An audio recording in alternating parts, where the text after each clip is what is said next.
If silence could speak, it would sound like this, the kind that settles inside a city just after rain when the streets of downtown Chicago glisten under pale streetlights, and even the sound of passing cars feels distant.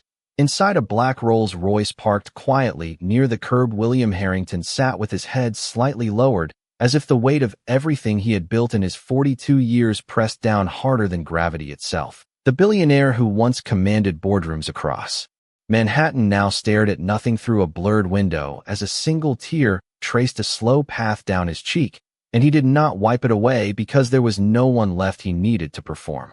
Strength 4. Outside, the world kept moving, but inside his car, time had stopped. That was when she appeared, a small figure standing near the edge of the sidewalk where the rain had just finished falling.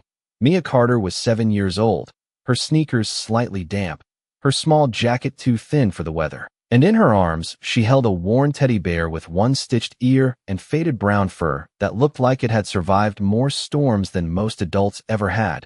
She stood there watching the man in the car cry as if she understood something the world had not yet taught her to fear.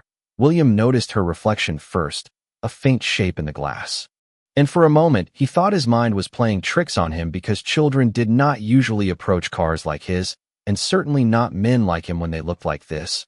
He slowly lowered the window a few inches, just enough for cold air to slip inside, and before he could speak, she stepped closer without hesitation and said softly in a voice that did not match her age, "Mister, you look like you lost something important." The words hit him harder than any business failure ever had. He almost laughed, but it came out broken and quiet. "I lost more than I can count, kid." Mia tilted her head, studying him not with judgment, but with a strange calm curiosity, as if sadness was something she had seen before and learned to recognize without fear. Then she looked down at the teddy bear in her arms and held it up slightly. "You can borrow him," she said. William frowned, confused, as he finally noticed what she was doing. The child was offering him her only comfort. He shook his head slowly. "No, I can't take that from you." But Mia took one step closer and placed her small hands against the edge of the car window, as if anchoring herself to his world. "You're crying harder than he is," she whispered, "and I think he knows how to help." William's throat tightened because no one had spoken to him like that in years. Not employees, not partners, not even family before they became strangers. He stared at the teddy bear again, and for a brief, irrational moment it felt like it was looking back at him. Something about its worn softness made the silence inside his chest feel louder. Mia did not rush him. She just waited, the rain behind her beginning again in a slow mist that softened the streetlights into glowing halos. Finally, William reached out with a hesitant hand that had signed contracts worth billions, but now trembled slightly as it hovered in the air. "Are you sure?" he asked quietly. She nodded once. "Very sure. Because sometimes he helps me when I'm scared." The moment the teddy bear crossed into his hands, something inside William shifted in a way he could not immediately understand. It was not joy, and it was not relief, but something far more fragile, the feeling of being seen without being judged. Mia watched him carefully as he held it like it was something sacred, and then she smiled, a small, simple smile that carried no expectation of reward. "You can give him back when you're not sad anymore," she said. William looked at her through the reflection of the rain-streaked window and realized she was not offering him a toy. She was offering him permission to feel human again. For a long moment, neither of them spoke. The city around them faded into background noise, as if the world itself was leaning in to witness something it did not fully understand. William finally opened the door of the car and stepped out slowly, as though afraid the moment would disappear if he moved too fast. Mia did not step back. She just looked up at him as the distance between their worlds dissolved in the quiet space of a sidewalk at dusk. "What's your name?" he asked. "Mia Carter," she said. "And you?" William hesitated because for the first time in years his name felt heavier than his title. "William Harrington," he replied, but she only nodded like titles meant nothing to her, just names of people who still needed kindness. The teddy bear rested gently in his hand now, and for the first time that night his breathing slowed, as if something inside him had finally found a rhythm again. Far down the street, headlights passed.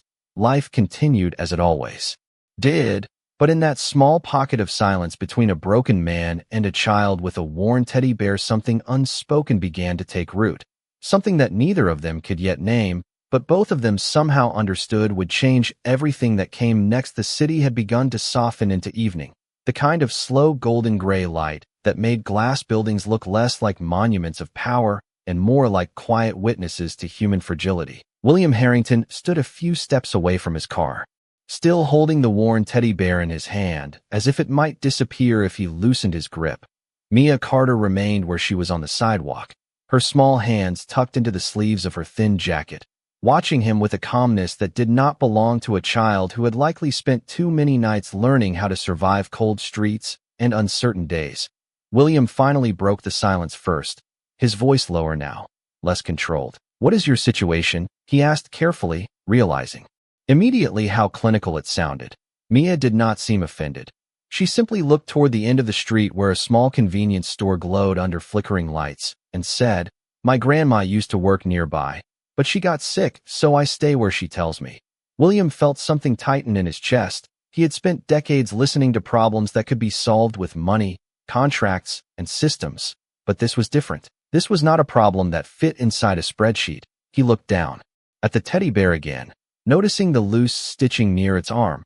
Someone had repaired it more than once, and suddenly he understood that this object carried history, not just fabric. He crouched slightly, so he was closer to her eye level. "Why did you give this to me?" he asked. Mia hesitated as if the answer was obvious, but still difficult to explain. "Because you looked like you forgot how to breathe properly." William blinked at that, surprised by how accurate it felt. He had not realized he had been drowning quietly for years beneath meetings, obligations, and expectations. Mia continued softly. "He helps me when I feel like everything is too loud inside my head." I thought maybe he could help. "You too." The simplicity of her words struck harder than any advice he had ever received from professionals who charged thousands per hour. William stood up slowly again, the teddy bear still in his hand, and for a moment he felt almost ashamed of how unfamiliar kindness had become to him. He glanced around the street, noticing how people passed by without stopping, each one carrying their own invisible weight, and yet none of them had seen him the way this child did. Mia shifted slightly on her feet, unsure now if she had overstepped. She reached for the bear as if to take it back, but William gently shook his head. "No, I am keeping him if that is all right." Her eyes widened slightly, not with excitement, but with relief, like something she had offered had finally landed safely somewhere it could matter. William opened the passenger door of his car, and after a brief hesitation, he gestured toward the seat. "Would you like to sit for a moment? It is warmer inside." Mia looked at the car, then back at him, suspicion flickering briefly in her expression, in the way children learn when the world teaches them too early not to trust easily. But then she nodded and climbed in carefully, settling on the edge of the leather seat, as if afraid to touch anything too expensive. William closed the door and for a second stood outside looking at her through the glass. The divide between their worlds still existed, but it no longer felt absolute. Inside the car, Mia hugged her knees slightly, watching him with quiet curiosity as he started the engine but did not yet drive anywhere. Instead, he just sat there, the teddy bear resting on his lap now, and for the first time in a long time he did not immediately reach for his phone or think about what he was supposed to be doing next. Mia broke the silence again. "Do you have someone to take care of you?" William almost smiled at the question because it was so direct it bypassed every layer of sophistication he had built around his life. "I used to," he said after a pause, "but not anymore." Mia nodded, as if that made sense in a way adults usually failed to explain. Outside the window, the streetlights flickered on one by one, casting long reflections across the wet pavement. William looked at her again and felt something unfamiliar forming in the quiet space between them.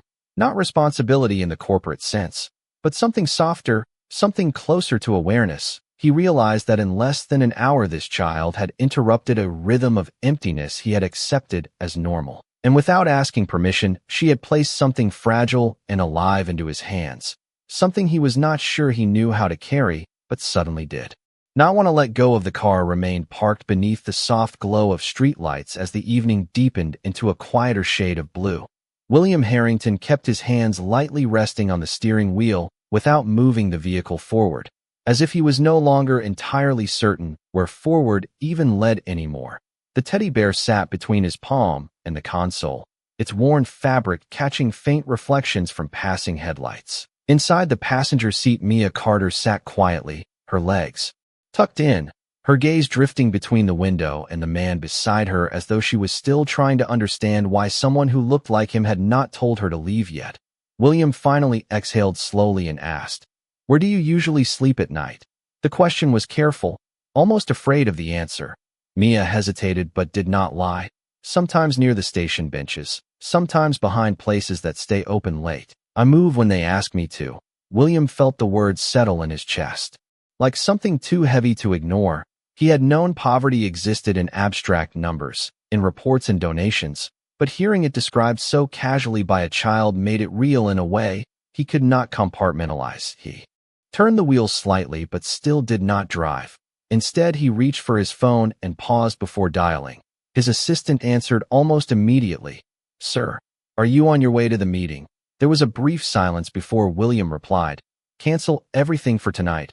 I need a different arrangement." His assistant hesitated, unsure if she had heard correctly, but he ended the call before questions could follow. Mia watched him closely, not fully understanding the words, but sensing their importance. "Where are we going?" she asked softly. William looked at her through the rearview mirror, and for the first time his answer came, without calculation. "Somewhere warm." The drive through the city felt different now. The familiar streets of Chicago no longer looked like routes between obligations, but like a living map of lives passing each other without ever intersecting. Mia pressed her hand lightly against the window as buildings blurred past, pointing occasionally at small things like glowing signs or buses moving through intersections. William noticed how she reacted to simple warmth and light, as if they were small miracles she had learned not to expect. After several minutes, he pulled up in front of a quiet 24-hour diner on the edge of a well-lit avenue. The kind of place where coffee stayed hot too long and time moved without urgency. He stepped out first, then opened the passenger door for her. Mia climbed out carefully, still holding her teddy bear now resting partly against William's arm as if she trusted it had chosen him too. Inside the diner, the air was warm and carried the scent of fresh bread and coffee. A few late customers sat scattered in booths. No one paid them special attention, which somehow made William feel relieved. He guided Mia to a corner booth and sat across from her, the teddy bear placed gently beside her on the seat, as if it had become part of the conversation without needing words. A waitress approached, and William ordered quietly, asking for warm soup, milk, and something simple.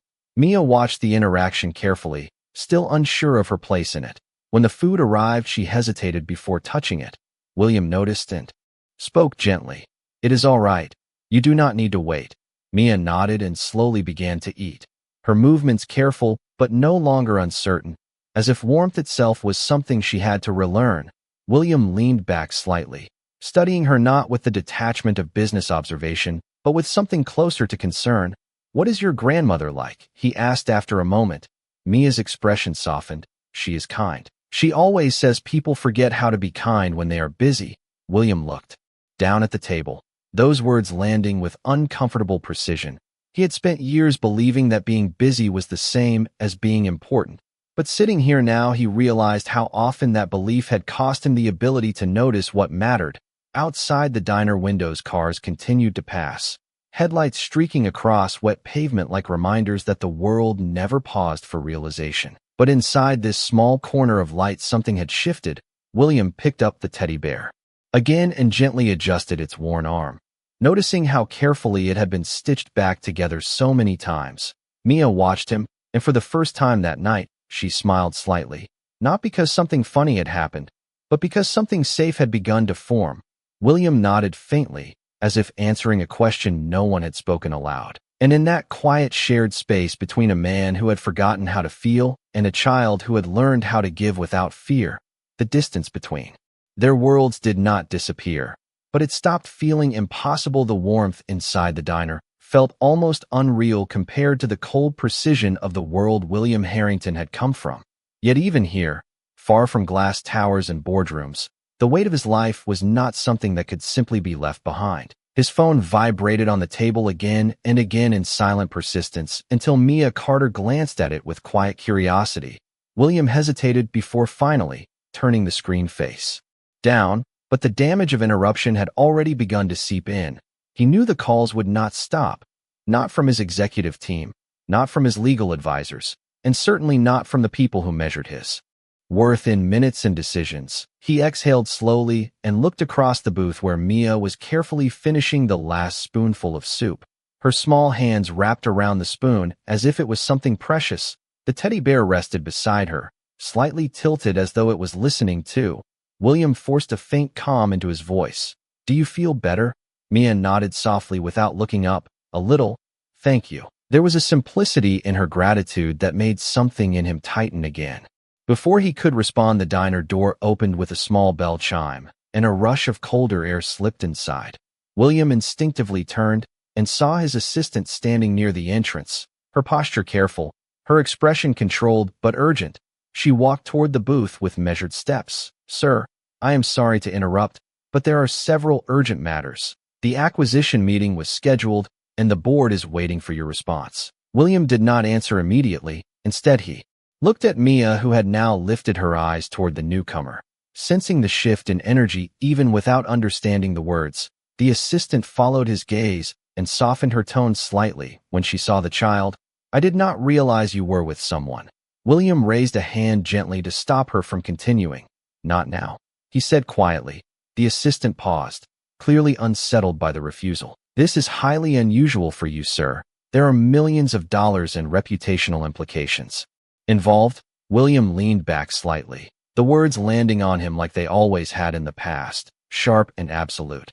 But this time they felt distant, as if belonging to another version of himself. He looked at Mia again and noticed she had stopped eating, watching him carefully now, as if she could sense the internal conflict unfolding beneath his silence. William spoke more firmly but still controlled. "I said not now." The assistant straightened, clearly trying to find a compromise, at least. "Confirm if you will attend the morning briefing. The analysts are already preparing revised projections based on your input." William rubbed his forehead briefly, a gesture he had made thousands of times in rooms full of pressure, but here it felt different, less like strategy and more like exhaustion. "I will deal with it later," he said finally. The assistant hesitated for a long moment before nodding, understanding that this was not a negotiation anymore. As she turned to leave, she cast another brief glance at Mia, something unreadable in her expression before she disappeared back into the cold night outside. Silence returned to the booth, but it was no longer the same silence as before. It was heavier, shaped by choice. Mia shifted slightly and spoke softly. "Is he going to be mad at you?" William almost smiled at the innocence of the question. "Yes, probably," he answered honestly. She frowned slightly. "Why?" William looked down at his hands, searching for a simple answer that did not exist. "Because I am supposed to always say yes." Mia tilted her head. "That sounds tiring." The words landed with unexpected clarity. William let out a quiet breath. "It is." Outside the diner glass, the city continued, its rhythm of urgency and motion. Cars passing like reminders of obligations never paused. But inside the booth, time felt slower, more deliberate. William noticed how Mia was watching him again, not with expectation, but with something closer to understanding, as if she was trying to decide whether adults ever truly got to rest. He glanced at the teddy bear beside her and then back at her face. And for the first time, he realized that she was not just observing him. She was studying whether he would stay different or return to what he used to be. William reached across the table slowly and gently adjusted the teddy bear so it stood upright between them, then spoke in a quieter tone. "I think I forgot something important for a long time." Mia listened without interrupting, and William continued. "I forgot that stopping does not mean losing. It just means noticing." Mia did not respond with words. She only nodded slightly, as if she understood more than she could explain. And in that small, shared moment between a man who had built an empire and a child who had learned to survive its absence, the world outside remained unchanged, but the direction inside him quietly began to shift. The night outside the diner had grown colder, the kind of sharp urban cold that made streetlights shimmer slightly in the distance and turned every breath into a faint trace of visible air. William Harrington remained seated in the corner booth long after the assistant had left, his phone still face down on the table, as if ignoring it could temporarily silence the world that kept demanding pieces of him. Mia Carter sat across from him quietly, her teddy bear now resting upright between them like a small silent witness to everything that had changed in the last hour. She was no longer eating, but she was not restless either, just watching William with the steady patience of someone who had learned early that waiting was sometimes necessary for safety. William finally broke the silence, his voice lower now, almost reflective. "Do you need to go somewhere tonight?" Mia looked down at her hands for a moment before answering. "I usually stay where it is bright." He nodded slowly, as if that made perfect sense in a world that rarely did. Then he made a decision without calling anyone, without calculating outcomes, without weighing risk against reward. He reached for his phone, and instead of opening messages or notifications, he opened a contact he had not used in years, a private number tied to a property he owned but rarely visited. A small furnished apartment on the edge of the city meant for situations he never planned to discuss. He stood up gently. Mia followed his movement with her eyes. "Where are we going?" she asked softly.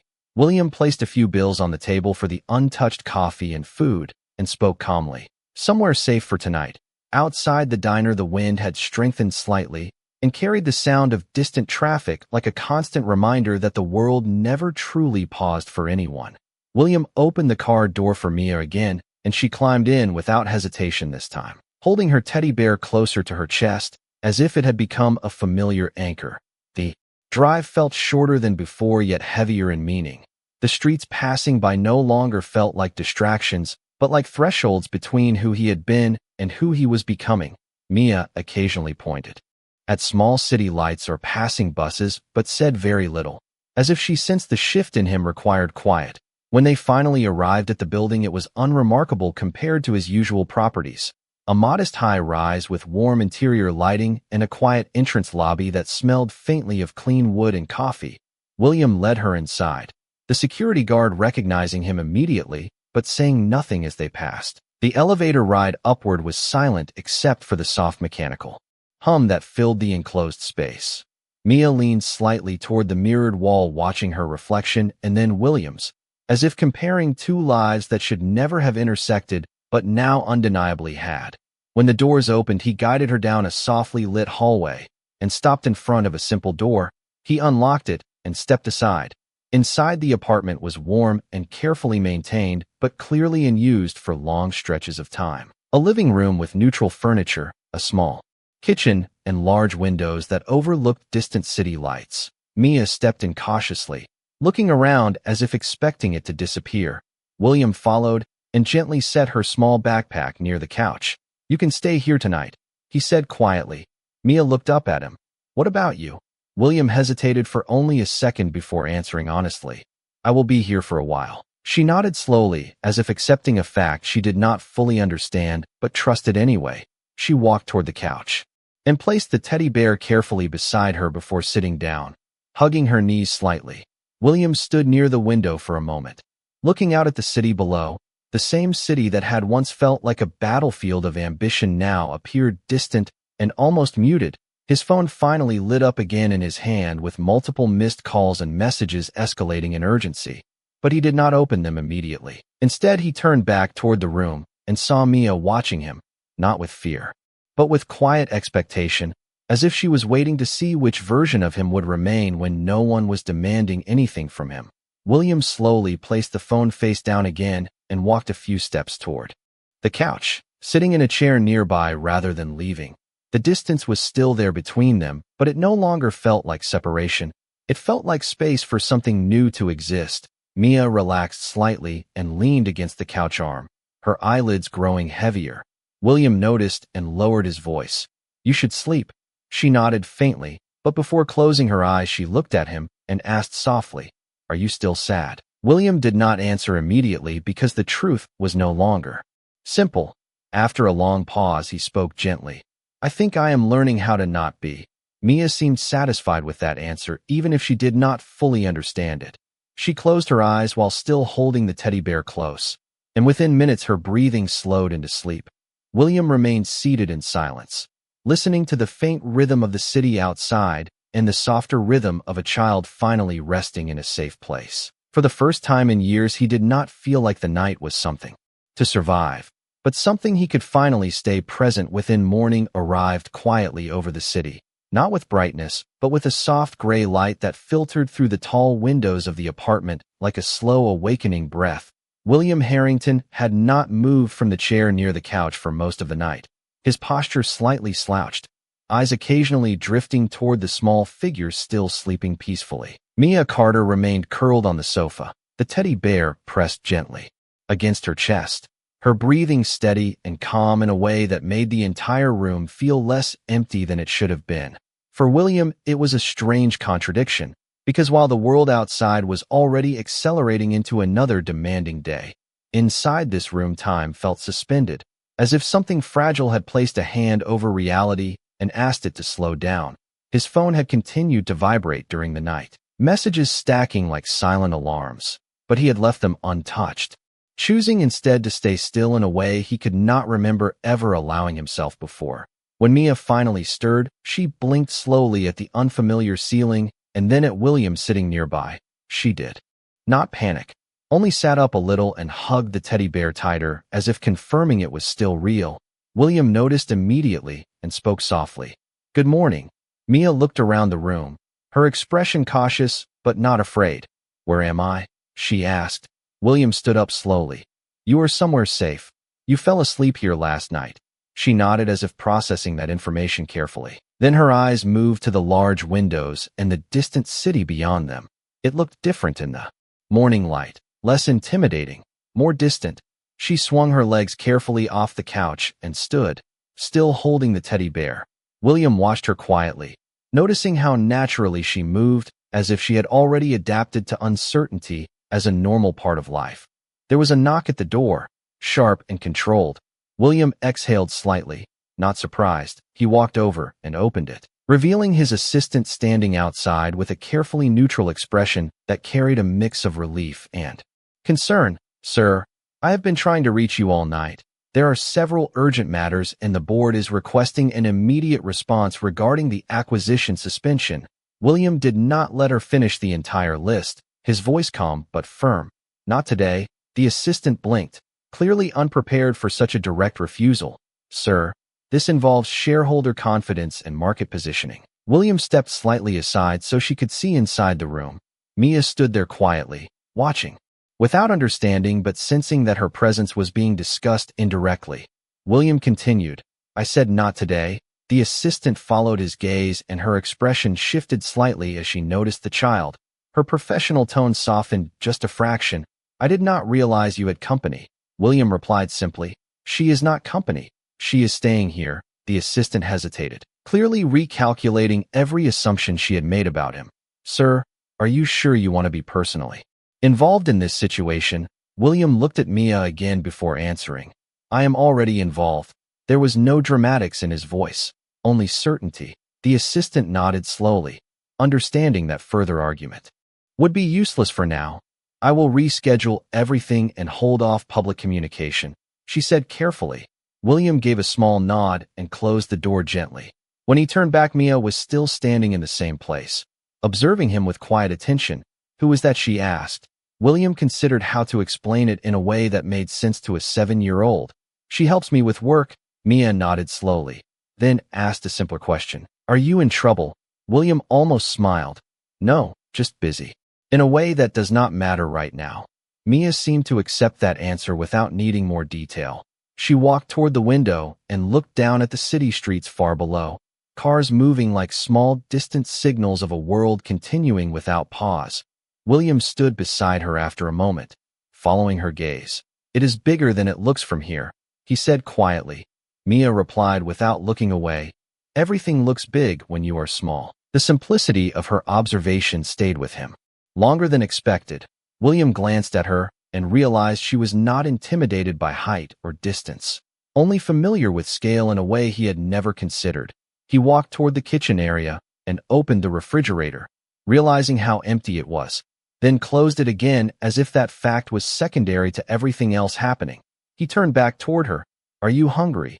Mia nodded slightly. "Yes." William reached for his phone but stopped himself mid-motion. Instead, he looked at her and said, "We will go get food together." She looked up at him as if confirming that this was not temporary. He nodded once, And for the first time that morning, he felt no need to explain it further. As they prepared to leave the apartment, William noticed something subtle but important. Mia was no longer watching him like a stranger deciding whether to trust. She was watching him like someone who had already decided to stay close enough to see what kind of person he would become next the morning. Outside, the apartment had shifted into a steady rhythm of movement and noise, traffic flowing along the streets below like a living current that never paused for reflection. William Harrington and Mia Carter left the building together shortly after, stepping into a world that already expected William to be somewhere else. His phone had already begun to vibrate again inside his pocket, but he did not look at it. Instead, he walked beside Mia at a slower pace than usual, noticing how she stayed close without needing instruction, as if she had already decided that distance was not something safe to maintain in a city like this. They stopped at a small corner diner a few blocks away, the kind of place with warm windows, steady morning light, and the smell of coffee that lingered in the air like routine comfort. Mia looked around as they entered, taking in the simple booths, the clinking of dishes, the quiet conversations of early customers. William guided her to a seat and sat across from her. And for a moment, he simply observed how she reacted to ordinary things with quiet curiosity. As if breakfast in a safe place was not something she took for granted, a waitress approached, and William ordered. Without hesitation, making sure to include warm food, fresh milk, and something simple and filling, Mia waited until the waitress left before speaking softly.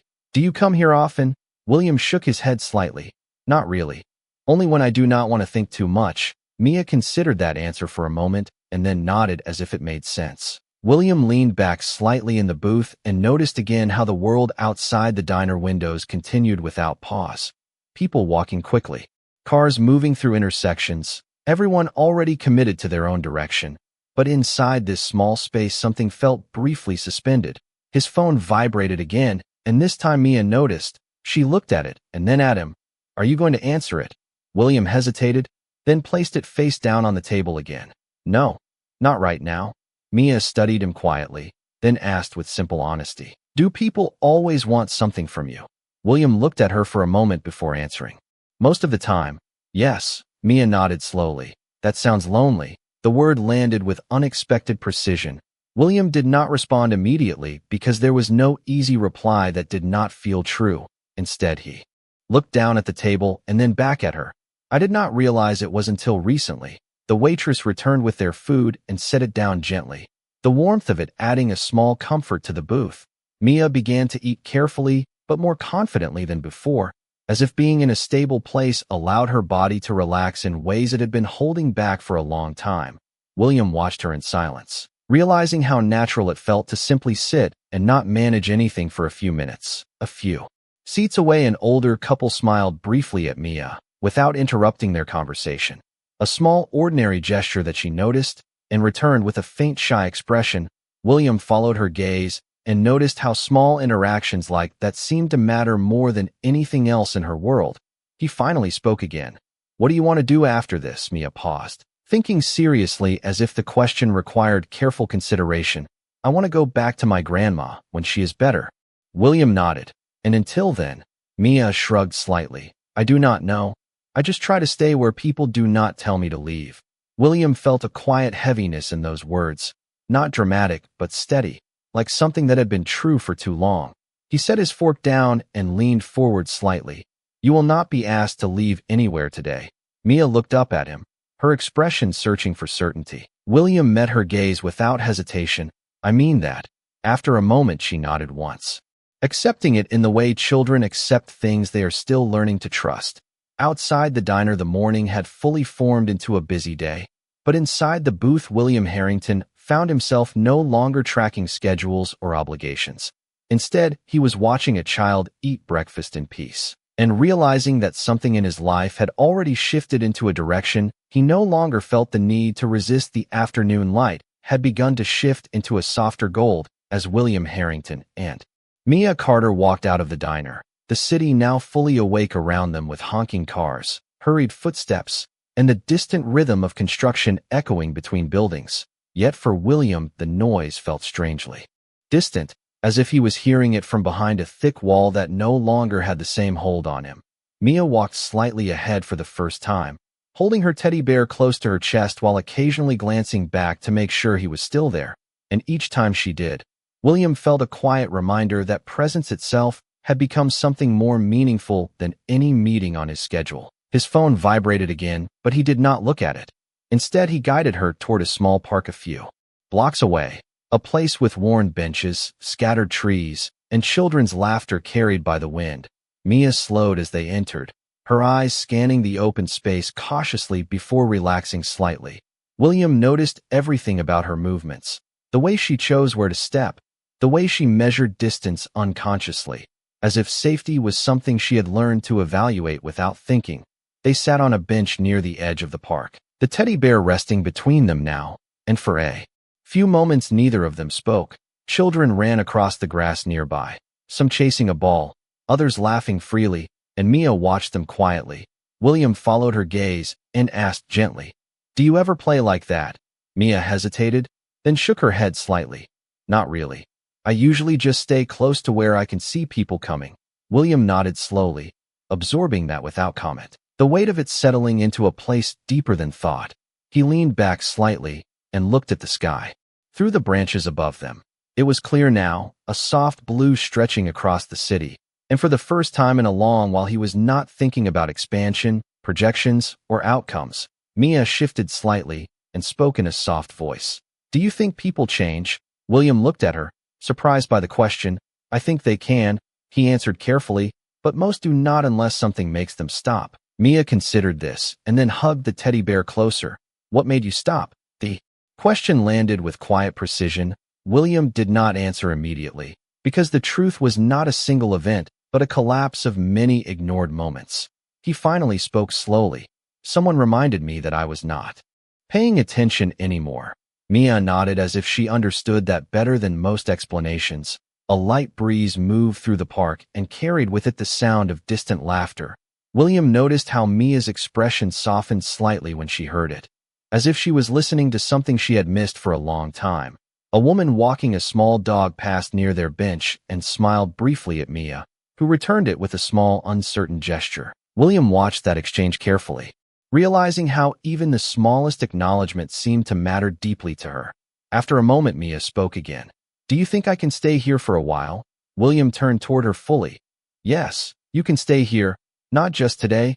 Mia studied his face as if searching for consistency rather than promise, and after a few seconds she nodded once, accepting it quietly. William felt something settle inside him at that moment. Not relief exactly, but alignment, as if for the first time his actions were no longer pulling him in opposite directions. He looked out across the park again and noticed how ordinary life continued around them without pause. But now he was no longer only an observer of it. He was inside it, present in a way that felt unfamiliar but necessary. Mia leaned slightly against the back of the bench, still holding the teddy bear, and William did not move away or check his phone. Instead, he remained still beside her, allowing the silence between them to exist without interruption. And in that silence, something unspoken continued to form, quiet and steady, like a beginning that did not need permission to become real. Evening had begun to settle over the city again. But this time it felt different for William Harrington, as if the hours no longer carried the same pressure they used to. He sat on the same park bench where he had spent the afternoon with Mia Carter, the teddy bear now resting beside him on the wooden slats as children's laughter faded into the distance, and streetlights slowly began to glow one by one. Mia was standing a few steps away watching a group of kids play near the swings, her expression calm but observant, as if she was memorizing something she had not been allowed to experience for a long time. William checked his phone only once, seeing dozens of missed calls and messages from executives, assistants, and board members, all layered with urgency that once would have pulled him immediately away, but he did not respond. Instead, he turned the screen off and placed it in his pocket. Mia walked back toward him slowly and sat down again beside the teddy bear, hugging it gently. "Do you think they will be okay without you?" she asked softly. William looked at her, and for a moment the question felt larger than business or responsibility. "Yes," he said quietly, "they will survive without me." Mia nodded as if that answer confirmed something she already suspected about adults. A silence followed, not uncomfortable, but full. like both of them understood that something inside the day had already changed shape.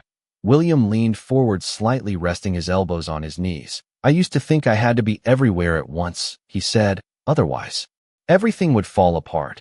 Mia looked at him with quiet curiosity. And now? William exhaled slowly. And now I think maybe I was wrong. The wind moved gently through the park, carrying the sound of distant traffic and soft voices from passing pedestrians. Mia adjusted her grip on the teddy bear and looked down at it. He is tired today, she said. William glanced at the bear and then at her.